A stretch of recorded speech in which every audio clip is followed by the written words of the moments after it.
Item ಯಾವುದೇ ಇರಲಿ try ಮಾಡಿ ಆಚಿ ಚಿಕನ್ ಮಸಾಲಾ. ಆಚಿ ಚಿಕನ್ ಮಸಾಲಾ ಯಾಕೋ ಏನೋ ರಾಜ್ಯ ಬಿಜೆಪಿಗೆ ಗ್ರಹಗತಿನೇ ಸರಿ ಇಲ್ಲ ಅಂತ ಕಾಣಿಸುತ್ತೆ. ಅದರಲ್ಲೂ ಕೂಡ ಫೆಬ್ರವರಿ ತಿಂಗಳಲ್ಲಿ ಸಾಲು ಸಾಲು ಶಾಸಕರುಗಳು ಅಂಧರಾಗ್ತಾ ಇರೋದ್ರಿಂದ ರಾಜ್ಯ ಸರ್ಕಾರದ ವಿರುದ್ಧ ಭ್ರಷ್ಟಾಚಾರ ಆರೋಪ ಮಾಡಬೇಕು ಅಥವಾ ತಮ್ಮ ಶಾಸಕರು ಭ್ರಷ್ಟಾಚಾರದ ಆರೋಪದ ಮೇಲೆ ಜೈಲಿಗೆ ಹೋಗ್ತಾ ಇದ್ದಾರಲ್ಲ ಅವ್ರ ಬಗ್ಗೆ ಮಾತಾಡಬೇಕು ಅಂತ ಫುಲ್ ಕನ್ಫ್ಯೂಷನ್ ಅಲ್ಲಿ ರಾಜ್ಯ ಬಿಜೆಪಿ ಇದೆ.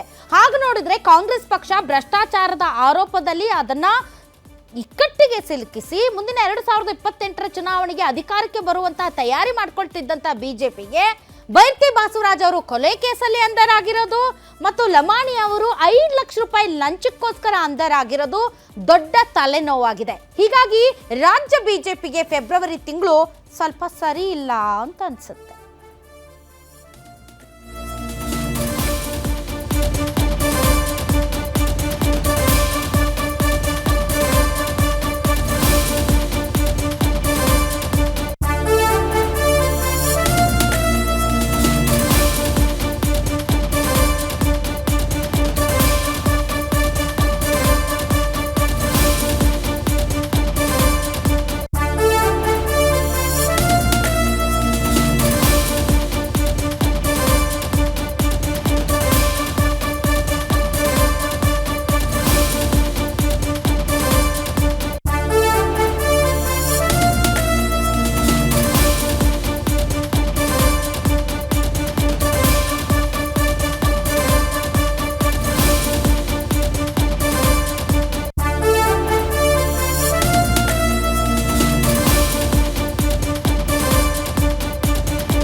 ರಾಜ್ಯ ಬಿಜೆಪಿಗೆ ಫೆಬ್ರವರಿ ತಿಂಗಳು ಸರಿ ಇಲ್ವಾ? ಫೆಬ್ರವರಿಯಲ್ಲೇ ಬಿಜೆಪಿಗೆ back to back bad luck. ಇದೇ ಫೆಬ್ರವರಿಯಲ್ಲೇ ಬಿಜೆಪಿಗೆ ಒಂದು ರೀತಿ ಕಪ್ಪು ಚುಕ್ಕೆ ಆಗ್ತಾ ಇದೆ. ಒಬ್ಬರು ಕೊಲೆ ಕೇಸ್ನಲ್ಲಿ, ಮತ್ತೊಬ್ಬರು ಕಮಿಷನ್ ಕೇಸ್ನಲ್ಲಿ.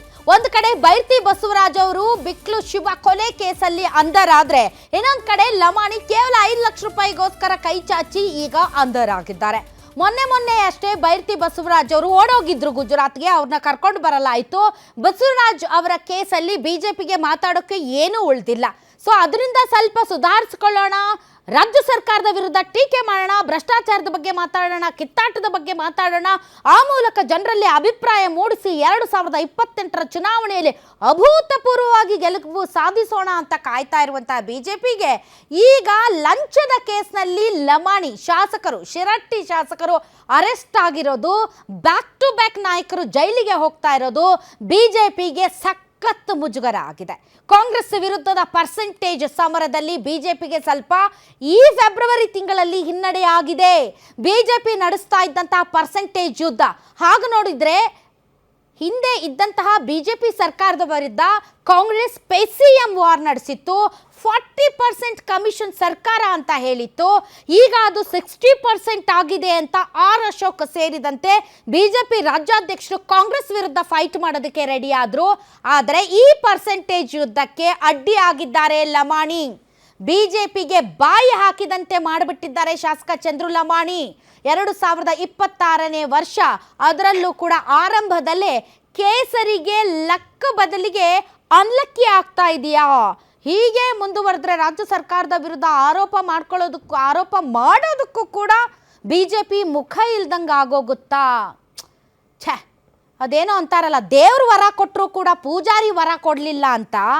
ದೇವ್ರೇನೋ ವರ ಕೊಟ್ಟಿದ್ದಾರೆ, ಆದರೆ ಈ ಪೂಜಾರಿಗಳು ಎಲ್ಲ ಪೂಜೆ ಕೆಡಿಸ್ತಾ ಇದ್ದಾರೆ, ಆಟ ಕೆಡಿಸ್ತಾ ಇದ್ದಾರೆ.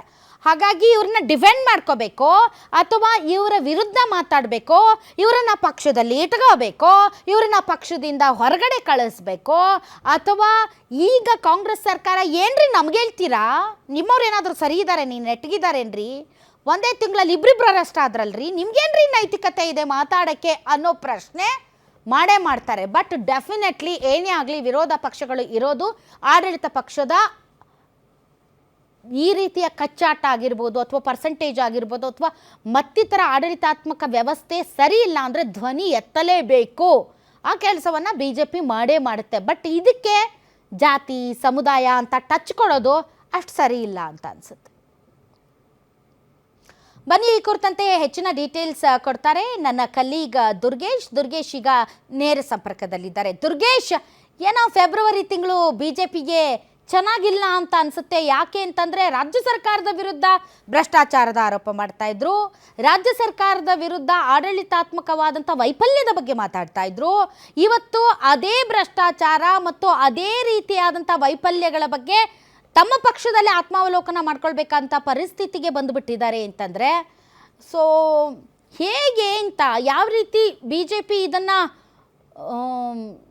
ಯಾವ ರೀತಿ ಇದಕ್ಕೆ ಕೌಂಟರ್ ಕೊಡುತ್ತೆ ಅಥವಾ ಯಾವ ರೀತಿ ಈ ಮುಜುಗರದಿಂದ ತಪ್ಪಿಸ್ಕೊಳ್ಳುತ್ತೆ ಅಂತ ಹೆಸರಾದ ಏನು ಬಿಜೆಪಿ ಈ ಒಂದು ಫೆಬ್ರವರಿ ತಿಂಗಳಲ್ಲಿ ಸಾಲು ಅಂದರೆ 2 ಪ್ರಕರಣಗಳಲ್ಲಿ ಮುಜುಗರಕ್ಕೊಳಗಾಗಿರುವಂಥದ್ದು. ಪ್ರಮುಖವಾಗಿ ಕೊಲೆ ಕೇಸಿನಲ್ಲಿ ಭೈರತಿ ಬಸವರಾಜ್ ಮೊನ್ನೆಯಷ್ಟೇ ಅರೆಸ್ಟ್ ಆಗಿದ್ರು. ಇದೀಗ ಶಾಸಕ ಚಂದ್ರು ಲಮಾಣಿ ಅವರು ಅರೆಸ್ಟ್ ಆಗಿರುವಂಥದ್ದು. ಇದು ಹೊಸ ವರ್ಷದ ಆರಂಭದಲ್ಲಿಯೇ ಈ ರೀತಿಯಾದಂಥ ಹಿನ್ನಡೆಗೆ, ಅದರಲ್ಲೂ ಕೂಡ ಆಡಳಿತ ಪಕ್ಷದಲ್ಲಿ ಒಂದು ಏನು ಆಡಳಿತ ಪಕ್ಷವನ್ನು ಚಾಟಿ ಬೀಸುವಂಥ ಕೆಲಸಕ್ಕೆ ವಿಪಕ್ಷಗಳು ಮಾಡಬೇಕು, ಶ್ಯಾಡೋ ಸಿ ಎಂ ಥರ ವಿಪಕ್ಷ ನಾಯಕರು ಕೆಲಸವನ್ನು ಮಾಡಬೇಕು. ಆದರೆ ಇದೆಲ್ಲವೂ ಕೂಡ ಹೊಸ ವರ್ಷದ ಆರಂಭದಲ್ಲಿಯೇ ಬಿಜೆಪಿ ನಾಯಕರು ಆಡಳಿತ ಪಕ್ಷಕ್ಕೆ ಅಸ್ತ್ರವನ್ನು ಕೊಟ್ಟಿದ್ದಾರೆ. ಜೊತೆಗೆ 2 ಪ್ರಕರಣಗಳು ಗಂಭೀರವಾಗಿರುವಂಥದ್ದು. ಯಾಕಂದರೆ ಕೊಲೆ ಕೇಸಿನಲ್ಲಿ ಭೈರತಿ ಬಸವರಾಜ್ ಅವರು ನಾನೇನು ತಪ್ಪೇ ಮಾಡಿಲ್ಲ, ನನಗೆ ಆ ಕೊಲೆ ಆರೋಪಿಗಳು ಯಾರೂ ಗೊತ್ತೇ ಇಲ್ಲ ಅನ್ನುವಂಥ ಮಾತನ್ನು ಹೇಳಿದರು. ಜೊತೆಗೆ ಈ ವಿಚಾರಕ್ಕೆ ಸಂಬಂಧಪಟ್ಟಂತೆ ಕೊಲೆ ಪ್ರಕರಣದಲ್ಲಿ ತಲೆಮರೆಸಿಕೊಂಡಿದ್ರು. ಆದರೆ ಸುಪ್ರೀಂ ಕೋರ್ಟ್ ಶರಣಾಗತಿಗೆ ಒಂದು ಸೂಚನೆ ನೀಡಿದ್ರನ್ನ ಬಂದು ಶರಣಾದರು. ಅದಾದ ಬಳಿಕ ಚಂದ್ರು ಲಮಾಣಿ ಅವರು ಅವರದ್ದೇ ಆದಂಥ ಆಸ್ಪತ್ರೆಯಲ್ಲಿ ಲಂಚ ಪಡೆದುಕೊಳ್ಳುವಾಗ ಸಿಕ್ಕಾಕೊಂಡಿರುವಂಥದ್ದು. ಹೀಗಾಗಿ ಆಡಳಿತ ಪಕ್ಷದ ಭ್ರಷ್ಟಾಚಾರ, ಏನು ಕಾನೂನು ಸುವ್ಯವಸ್ಥೆ ಹದಗೆಟ್ಟಿದೆ ಅನ್ನೋ ಎಲ್ಲ ವಿಚಾರಗಳನ್ನ ಇಟ್ಕೊಂಡು ಬಿಜೆಪಿ ಅಸ್ತ್ರವಾಗಿಸಿಕೊಂಡು ಸರ್ಕಾರದ ಮೇಲೆ ಚಾಟಿ ಬೀಸುವಂಥ ಕೆಲಸವನ್ನು ಮಾಡಬೇಕು. ಆದರೆ ಅದಕ್ಕೆ ತದ್ವಿರುದ್ಧವಾಗಿಯೇ ಬಿಜೆಪಿಯಲ್ಲಿ ಇದೀಗ ಈ ರೀತಿಯ ಘಟನೆಗಳಾಗ್ತಿರುವಂಥದ್ದು ಇಲ್ಲಿ ಬಹಳ ಮುಖ್ಯವಾಗಿ ಚರ್ಚೆ ಆಗ್ತಾ ಇದೆ. ಆಡಳಿತ ಪಕ್ಷವನ್ನು ಟೀಕೆ ಮಾಡೋದಕ್ಕೆ ಬಿಜೆಪಿಗೆ ಅಸ್ತ್ರಗಳೇ ಇಲ್ಲದಂತಾಗಿದೆ. ಆಡಳಿತ ಪಕ್ಷಗಳು ಪ್ರಮುಖವಾಗಿ ಬಿಜೆಪಿಯವರು ನೀವೆಷ್ಟು ಮಟ್ಟಿಗೆ ಸರಿ ಇದ್ದೀರಿ, ನಿಮ್ಮದೇ ಶಾಸಕರು ಭ್ರಷ್ಟಾಚಾರದಲ್ಲಿ ತೊಡಗಿದ್ದಾರೆ, ನಿಮ್ಮದೇ ಶಾಸಕರು ಕೊಲೆ ಕೇಸಿನಲ್ಲಿ ಅರೆಸ್ಟ್ ಆಗ್ತಾ ಇದ್ದಾರೆ ಅನ್ನುವಂಥ ಚಾಟಿ ಬೀಸುವಂಥ ಕೆಲಸವನ್ನು ಸಿ ಎಂ ಸಿದ್ದರಾಮಯ್ಯ ಸೇರಿದಂತೆ ಎಲ್ಲ ನಾಯಕರು ಮಾಡ್ತಿರುವಂಥದ್ದು. ಆದರೆ ಆಡಳಿತವನ್ನು ವೈಫಲ್ಯವನ್ನು ಎತ್ತಿಡಬೇಕಾದಂಥ ಬಿಜೆಪಿ ನಾಯಕರು ಇದೀಗ ಈ ಪ್ರಕರಣಗಳಲ್ಲಿ ಸಿಲುಕಾಕಿಕೊಂಡಿರೋದ್ರಿಂದ ಆಡಳಿತ ಪಕ್ಷಕ್ಕೆ ಒಂದಿಷ್ಟು ಸುಲಭವಾಗಿದೆ. ಜೊತೆಗೆ ಆಡಳಿತ ಕೆಲಸವನ್ನು ಕೂಡ ಸುಗಮವಾಗಿ ಮಾಡಬೇಕಾಗತ್ತೆ.